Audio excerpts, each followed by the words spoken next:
Israel और Iran का चंद घंटे बाद ही एक दूसरे पर जंग बंदी की खिलाफ वर्जी का इल्जाम। ईरान की जानिब से इसराइल पर मिसाइल फायर किए गए। तेहरान में ईरानी हुकूमत को निशाना बनाएंगे। जंग बंदी की खिलाफ वर्जी का पूरी ताकत से जवाब देंगे। इसराइली वजीर दिफा की धमकी। मिसाइल हमले में 11 इसराइली हलाक, 30 से ज्यादा जख्मी। इसराइली मीडिया के मुताबिक ईरानी मिसाइल ने एक इमारत को निशाना बनाया जो मुकम्मल तबाह हो गई। ईरान की इसराइल पर मिसाइल हमले की तरदीद। जंग बंदी के बाद कोई हमला नहीं किया। इसराइल ने जंग बंदी के बाद 3 हमले किए। ईरानी फौज का इल्जाम। इसराइल के शुमाली ईरान में फजाई हमले, 9 ईरानी शहीद, मुतअद्दिद जख्मी। तेहरान में एटमी साइंसदान सिद्दीकी साबिर इसराइली हमले में शहीद हो गए।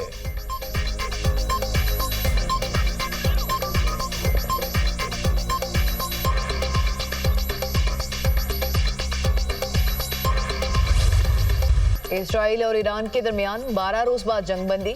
इजरायली वज़ीर-ए-आज़म नेतन्याहू और ईरान ने सीज फायर की तस्दीक कर दी। जंगबंदी के ट्रंप की पेशकश से मुत्तफिक हूँ। इसराइल ने ऑपरेशन राइजिंग लाइन के तमाम मकासद हासिल कर लिए।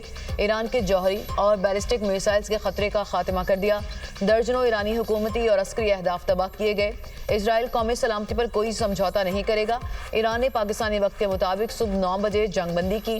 ईरानी वज़ीर ख़ारजा अब्बास अराक्ची ने कहा, इसराइल के खिलाफ हमले सुबह 4 बजे तक जारी रहे। इसराइली जारियत रुकने के बाद ईरान का जवाब देने का इरादा नहीं।